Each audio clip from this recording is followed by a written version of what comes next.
Rasa sayang, rasa sayang, sayang, niat nona jauh. Rasa sayang, sayang, rasa sayang. Sembunyi. Apa? Samain sekali boleh? Woi, anak kata mana boleh main bola? Katakan aku seekor kata yang budiman. Katakan suka di atas air itu. Dan kata juga tak bisa berhenti berbunyi.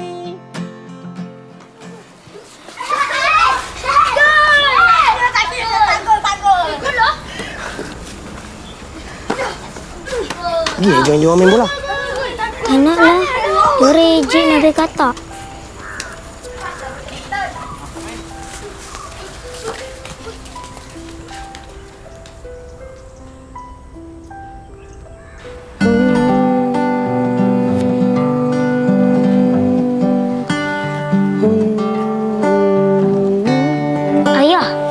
Ayah tulis lagu tu untuk siapa? Oh, ayah tulis lagu ni untuk ayah simpan sendiri. Manalah tahu satu hari nanti boleh buat album sendiri. Tapi dulu lagu ayah pernah kena curi tau. Oh, macam mana dia orang curi? Itu pun salah ayah juga. Sebab tak simpan elok-elok. Kenapa ni? Bulan ni kan bulan merdeka. Cikgu suruh tulis karangan pasal cita-cita dah besar nanti. Tapi Nabi tak tahu nak tulis apa. Oh.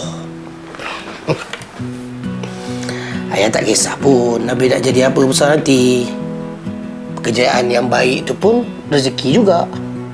Tapi apa pun, kita kena berbakti pada orang lain dan jadi manusia yang baik. Nabi ingatkan cita-cita tu nak kerja apa je dah besar nanti. Tak semestinya.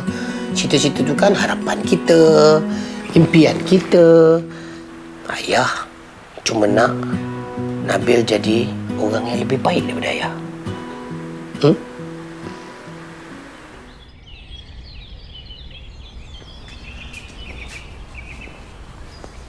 Bil? Kerja ayah, nak siap dah. Cepat sikit. Ni pun tak kemas lagi ni.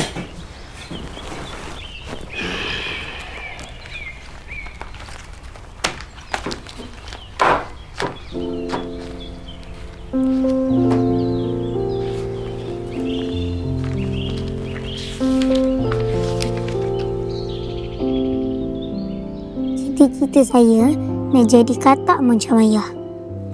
Ayah tak pernah malu mencari rezeki demi membesarkan saya. Kami memang tak kaya, tapi kami juga tak pernah rasa miskin. Tak ada hari pun tanpa rasa sayang dari ayah. Satu hari nanti, bila saya dah besar, saya nak jadi macam ayah. Bagi saya, ayahlah wajah sebenar erti kemerdekaan.